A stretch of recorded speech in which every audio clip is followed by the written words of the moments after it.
Senior High School On-Air Academy. Unstoppable! Delivering you quality education amidst pandemic. To defer school opening to October 5. Unstoppable! Giving you accessible learning platform anytime, anywhere. Ang klase, whatever form it is. Comprehensible! Buckle up and get yourself ready. I will repeat, then you will do it later on. Accurate! The sphere that includes all living things. Today, we will be talking about rational functions. Simplified. This is Jaw speaking. How may I help you? This is the School Radio's Senior High School On-Air Academy. And now, here's your new episode 4. Walking like a boss. Your guide in the subject, organization and management. Walking like a boss. Walking like a boss. Walking like a boss.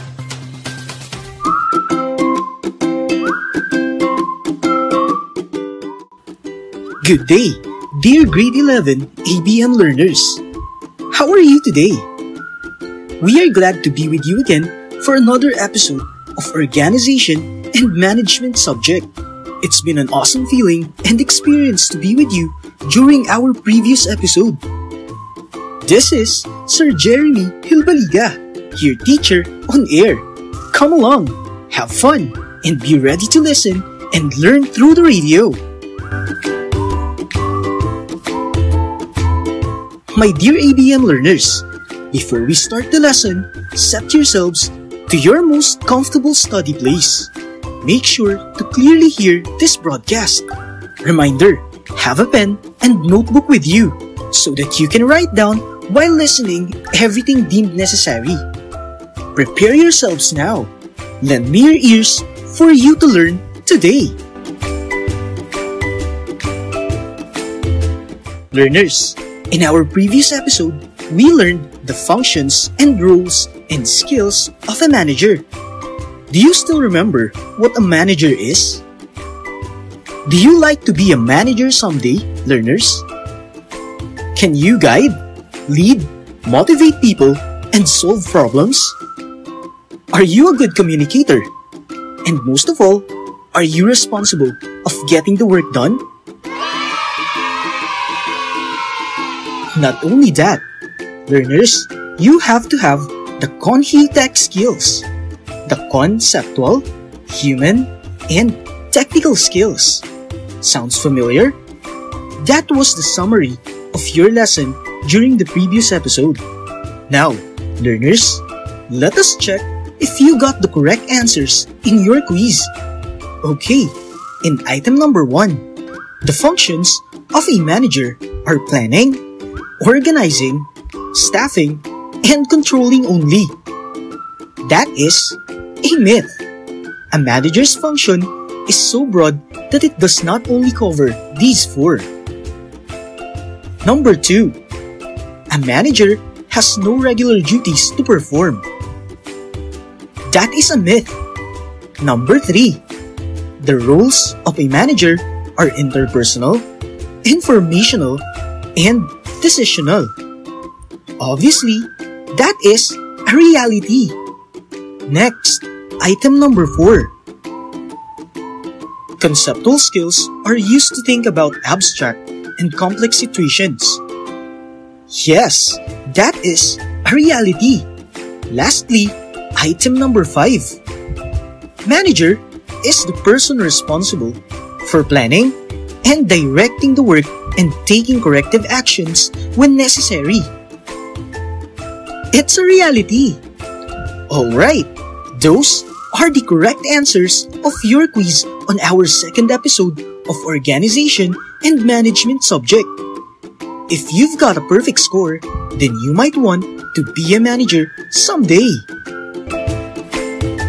Tayo na sa Radyo Eskwela. Tayo na! Hello po, Itay. Hello anak, nakita ko na pala yung napadala mo sa litrato sa messenger. Wow anak, ang galing-galing mo naman. Manang-mana ka talaga sa tatay. Siyempre naman, Itay. Perfect ko nga po yung mate. Salamat sa'yo at sa DepEd Commons. Kahit nasa ibang bansa ka, natuturuan mo pa rin ako. Maraming salamat, Itay. Walang anuman anak. Ang DepEd Commons ay isang online platform para sa distance learning na inilunsad ng Kagawaran ng Edukasyon para sa tuloy-tuloy na edukasyon. Buksan lang sa inyong internet browser ang commons.deped.gov.ph para sa mga detalye.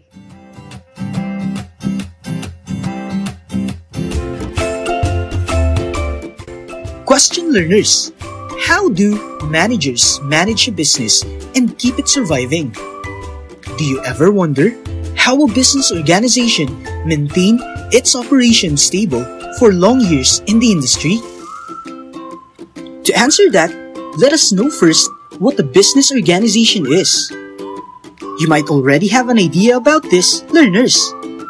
A business organization which a manager leads or manages is a collection of people working together to achieve a common purpose related to their organization's vision, mission, goals, and objectives while sharing a common organizational culture.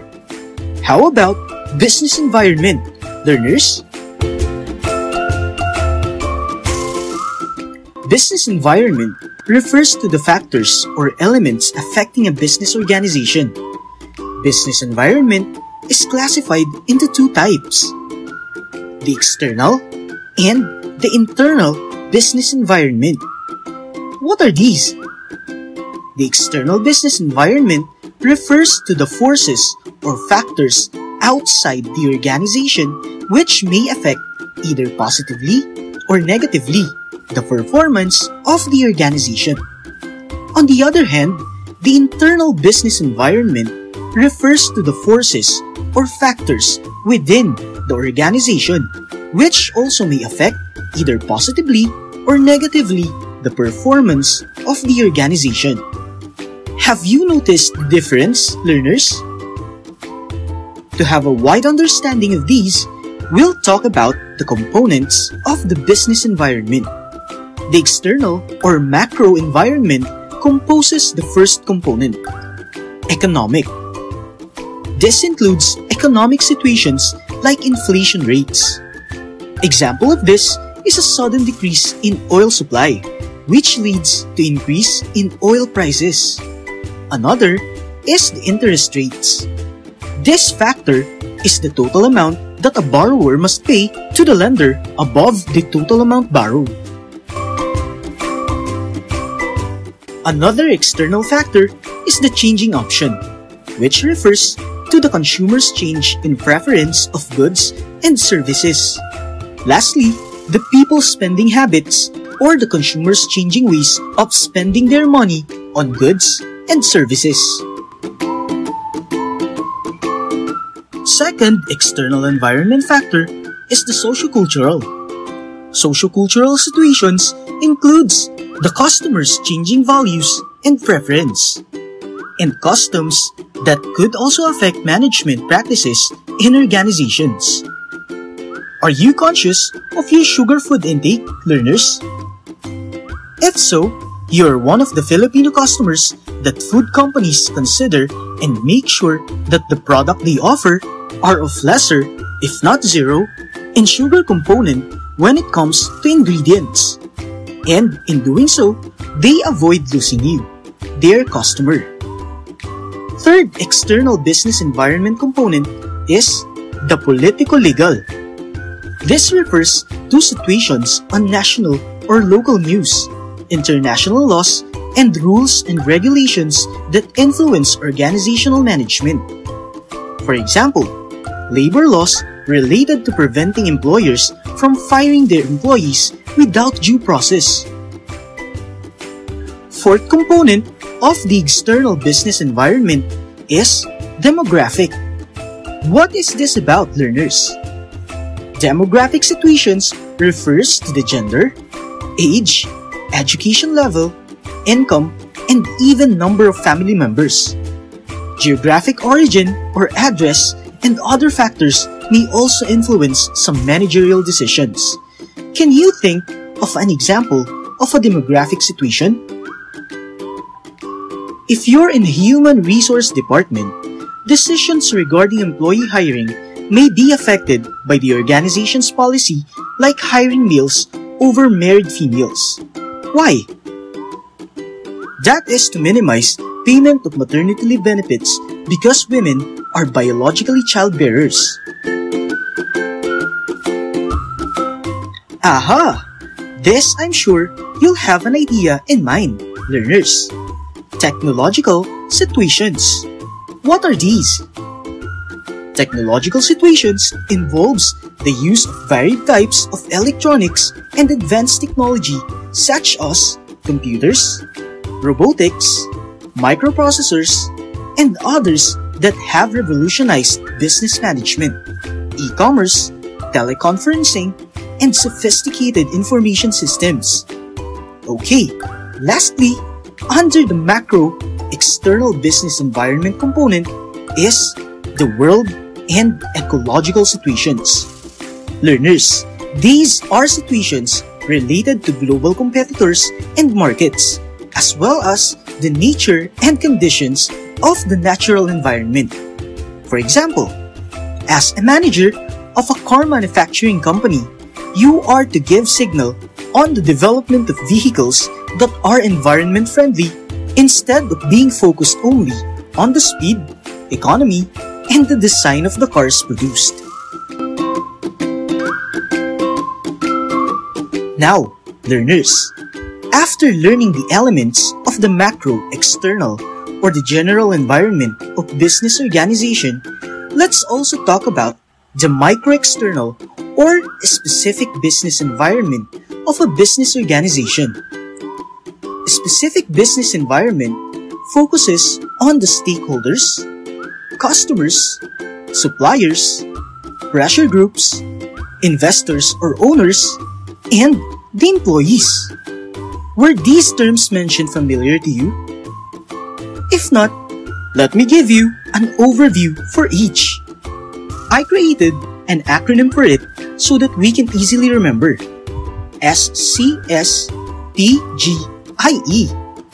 S for stakeholders, or all people which are likely to be affected by the activities of the organization. They could be the creditors, directors, government, and the community.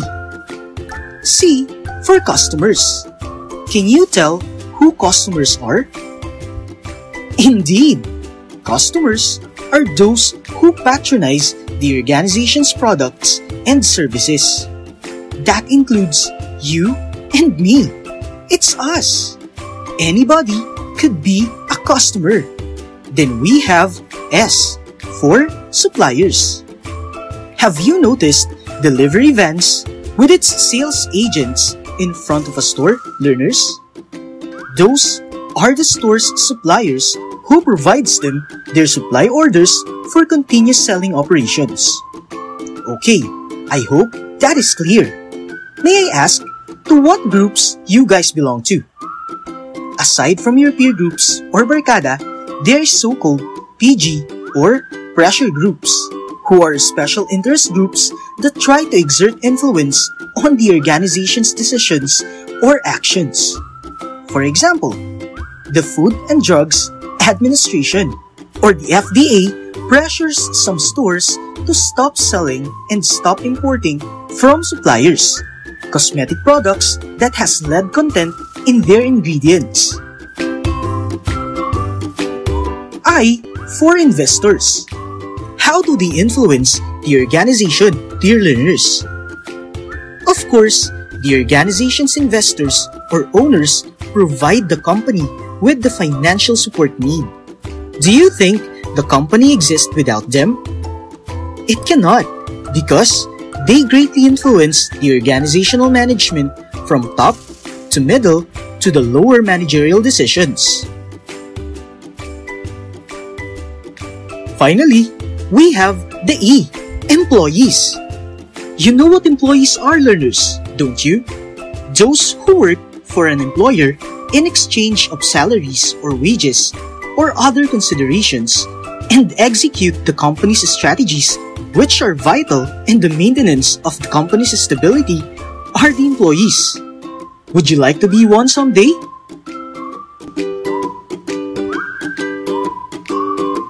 There you have the components of the external business environment. Now, we move to the components of the internal business environment. Internal business environments includes the organization's resources, research and development, production, procurement of supplies, and the products and services it offers. Subject of internal analysis, however, in the internal business environment are the strengths and weaknesses, opportunities and threats, or the SWOT analysis. What is SWOT analysis, dear learners? Yes, it is a technique used to determine and define your strengths and weaknesses, opportunities, and threats. SWOT analysis is mostly used at the organizational level to determine how closely a business is aligned with company's growth and success. This can also be a tool used by managers in making decisions that affect the whole company's success. How about the PEST analysis, learners? Did you ever heard about the PEST analysis before? In business environmental scanning, it always comes with the SWOT analysis. PEST stands for political, economic, social, and technological factors. PEST analysis is a measurement tool which is used to assess markets for a particular product or a business at a given time frame. PEST analysis helps organizations take better business decisions and improve efficiency by studying various factors which might influence a business. Back to our question a while ago, learners. Do you still want to be a manager someday? If so, you need to know and study more about these things. Let us put it this way, learners. Yourself as a business organization. You are to assess your own SWOT, strengths, weaknesses, opportunities, and threats as to making your decision whether to continue studying in college after senior high school versus applying for employment and working instead. From that, you can think of your own internal and external factors that might affect your decision for the next step you are going to do next. Remember that your strengths and weaknesses are the internal origin, helpful in achieving the objectives, while opportunities and threats are external in origin and are harmful to achieving the objectives. Can you imagine doing that? Now, learners, can you identify the various forces or elements of the firm's environment? Okay, check your summary, learners. We have economic, socio-cultural, political-legal, demographic, technological, and world and ecological situations. Also, remember the two strategic tools used in business environment analysis. The SWOT stands for strengths and weaknesses, opportunities, and threats, while PEST stands for political, economic, social, and technological. There you have it. You've just reached the end of the line of today's topic, learners. I hope you have learned something today, and that might influence you to consider yourself of becoming a manager someday. Review your notes if you have taken something to write, or try to collect your thoughts on today's learning. We will be back after this infomercial. Tayo na sa Radyo Eskwela. Tayo na! Nay! Ang sabi sa balita, yellow warning ang ulan. Ibig ba sabihin kulay dilaw ang ulan? Hindi anak. Ang tawag dyan ay rainfall warning. Ang yellow warning ay ginagamit para lamang paalalahanan ang mga mamamayan na maging mapagmatyag dahil posible ang pagbaha. Meron din bang ibang kulay, inay? Mayroong orange warning na nagpapahiwatig na kailangang maging alerto dahil mapanganib ang pagbaha. Merong ding red warning upang magpaalala sa mga residente sa mga mababang lugar na lumikas sa ligtas at mas mataas na lugar. Ganoon ba, inay? Ngayon alam ko na. Maging handa sa anumang sakuna. Isang paalala mula sa Department of Education, NDRRMC at ng himpilang ito.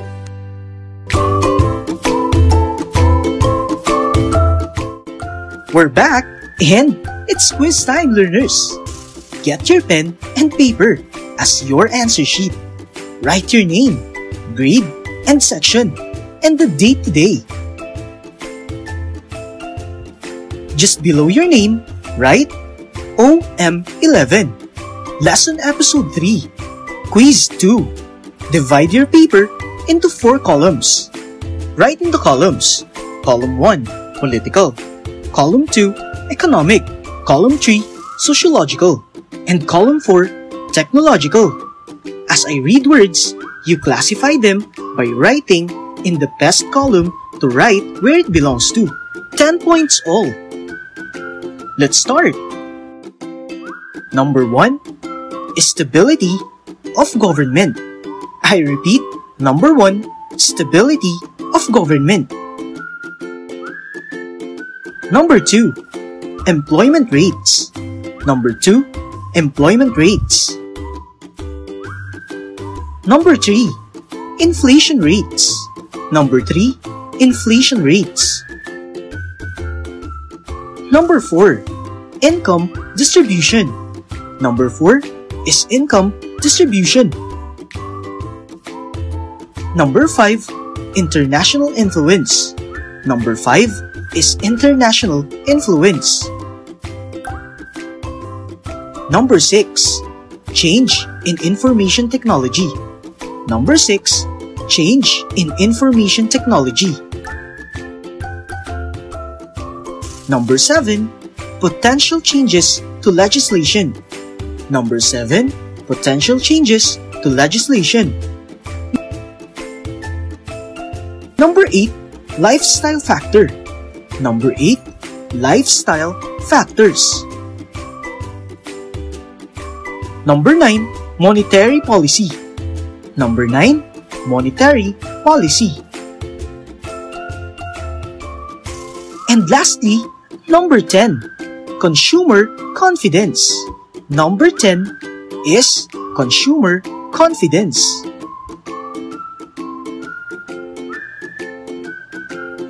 Time's up!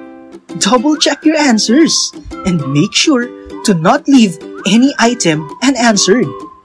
As a treat, I'd like to share to you this quote by Greg S. Reed.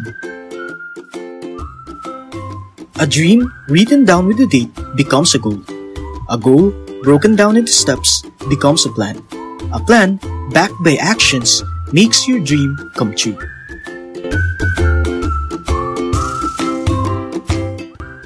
Yay! Go ahead, learners! Start fulfilling your dreams. Take the first step. Study and finish it. Who knows? You could be successful managers someday. So go ahead and manage yourselves very well with your time and available resources. Do not also forget the important internal and external influences to achieving that dream. Thank them often, your loving parents. Glad to be with you for today's another episode of our radio learning program. In behalf of Lourdes de Rupe Pedro, the scriptwriter of this episode, and the production team of RBI STO Isabela, thank you very much for listening and learning. This has been your radio teacher, Sir Jeremy Tamayo Hilbaliga, saying, always do things right, or better, do the right things. Confused? You choose. Bye for now, dear learners. Tayo na sa Radyo Eskwela. Tayo na! patuloy ang edukasyon para sa ating henerasyon. Sa daan ng pagkatuto ay walang may iwan.